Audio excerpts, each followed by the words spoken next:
മാർസ ആലാമിലെ port ഗാലിബിൽ നിന്ന് 31 വിനോദസഞ്ചാരികളും 14 ജീവനക്കാരുമായി പുറപ്പെട്ട ബോട്ട് ചെങ്കടലിൽ മുങ്ങിയതായ റിപ്പോർട്ട് കഴിഞ്ഞ ദിവസം പുറത്തുവന്നിരുന്നു. സംഭവത്തിൽ 17 പേരെ കാണാതാവുകയും ചെയ്തിട്ടുണ്ട്. 45 പേരുമായി പോയ ഒരു സഫാരി ബോട്ട് ചെങ്കടലിലെ മാർസ ആലം നഗരത്തിന്റെ വടക്കൻ പ്രദേശത്ത് മുങ്ങിയതായാണ് സിൻഹുവ വാർത്താ ഏജൻസി റിപ്പോർട്ട് ചെയ്തത്. സംഭവം നടന്ന പ്രദേശത്ത് കൂടി കടന്നുപോയ മറ്റ് കപ്പലുകൾ 2 ചൈനീസ് വിനോദസഞ്ചാരികളെ രക്ഷപ്പെടുത്തിയതായും വിവരമുണ്ട്. സീ സ്റ്റോറി എന്ന് പേരിട്ടിരിക്കുന്ന ബോട്ട് ഞായറാഴ്ച മാർസ ആലമിലെ പോർട്ട് ഗാലിബിൽ നിന്ന് 31 വിനോദസഞ്ചാരികളും 14 ജീവനക്കാരുമായി ആണ് പുറപ്പെട്ടത്.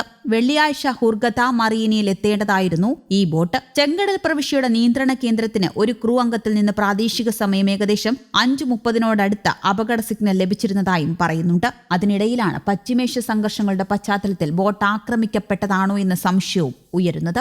ഗാസയിലും മറ്റും ഇസ്രയേൽ നടത്തുന്ന ആക്രമണങ്ങൾക്ക് പ്രതികാരമായി നിരവധി ചരക്ക് കപ്പലുകളാണ് ഹൂതികൾ ആക്രമിച്ച് തകർക്കുന്നത്. എന്നാൽ യാത്രാ ബോട്ടുകൾക്ക് നേരെ ഇതുവരെയും ആക്രമണം ഉണ്ടായിരുന്നില്ല. എന്നാൽ ലെബനനിൽ ഹിസ്ബുള്ളയ്ക്ക് നേരെ നടന്ന ഇസ്രയേൽ ആക്രമണത്തിന് മറുപടിയായി കഴിഞ്ഞ ഓഗസ്റ്റിൽ ഗ്രീക്ക് എണ്ണക്കപ്പലിന് നേരെ ഹൂതി ആക്രമണമുണ്ടായ ശേഷം സ്ഥിതി അല്പമൊന്ന് ശാന്തമായിരുന്നു. നേരത്തെ ഗാസയിൽ നടക്കുന്ന ഇസ്രയേലിന്റെ അധിനിവേശത്തെയും ഹൂതികൾ ശക്തമായി എതിർത്തിരുന്നു. ചെങ്കടലിൽ നിരന്തരമായി ഉണ്ടാകുന്ന ആക്രമണങ്ങൾ കാരണം സൂയിസ് കനാൽ വഴിയുള്ള ആഗോള ചരക്ക് നീക്കം ഇപ്പോൾ ഏതാണ്ട് നിലച്ചിരിക്കുന്ന അവസ്ഥയാണ്. ആക്രമണത്തിൽ 2 കപ്പലാണ് കഴിഞ്ഞ 10 മാസത്തിനിടയ്ക്ക് തകർക്കപ്പെട്ടത്. ഏതൻസ് ആസ്ഥാനമായി പ്രവർത്തിക്കുന്ന ഡെൽറ്റ ടാങ്കേഴ്സിന്റെ ഉടമസ്ഥതയിലുള്ളതാണ് ഹൂതികൾ ആക്രമിച്ച സൗനിയൻ എണ്ണക്കപ്പൽ. ഇസ്രയേൽ പിടിച്ചെടുത്ത പലസ്തീന്റെ തുറമുഖങ്ങളിലേക്ക് ചരക്കുമായി പോകരുത് എന്ന തങ്ങളുടെ വിലക്ക് ഡെൽറ്റ ടാങ്കേഴ്സ് കമ്പനി ലംഘിച്ചുവെന്നും ഇതിനാലാണ് ആക്രമണമെന്നുമാണ് ഹൂതി വിമതരുടെ വാദം. അറബിക്കടൽ, ചെങ്കടൽ എന്നിവിടങ്ങളിലെ US, ബ്രിട്ടീഷ് നടപടികൾക്കെതിരെ ഹൂതികൾക്ക് കൂടുതൽ സൈനിക പ്രവർത്തനങ്ങൾ നടത്തുമെന്നാണ് ഹൂതി വക്താവ് യഹ്യാ സാരിവ് പ്രസ്താവിച്ചിരിക്കുന്നത്. ആക്രമണത്തോട് പ്രതികരിക്കാനും യമനെയും അവിടുത്തെ ജനങ്ങളെയും സംരക്ഷിക്കുവാനുമുള്ള അവകാശം ഉപയോഗിക്കുമെന്നും അദ്ദേഹം പറഞ്ഞു.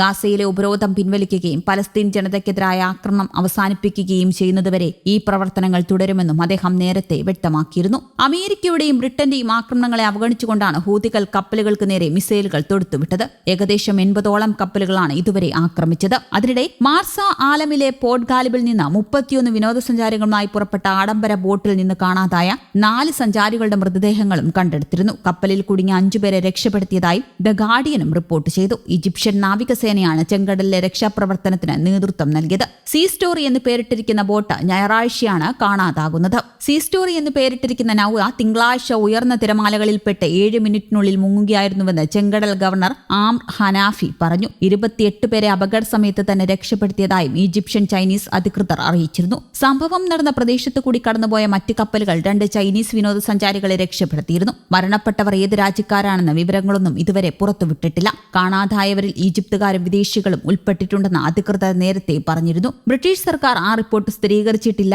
എങ്കിലും കാണാതായവരിൽ 2 പേർ UK-യിൽ നിന്നുള്ളവരാണെന്ന് BBC റിപ്പോർട്ട് ചെയ്തു. കപ്പലിലുണ്ടായിരുന്ന 44 പേരിൽ 13 പേർ ഈജിപ്തുകാരും 31 പേർ US, Germany, UK, Poland, Belgium, Switzerland, Finland, China, Slovakia, Spain, Ireland എന്നിവിടങ്ങളിൽ നിന്നുള്ള വിദേശ പൗരന്മാരാണ്.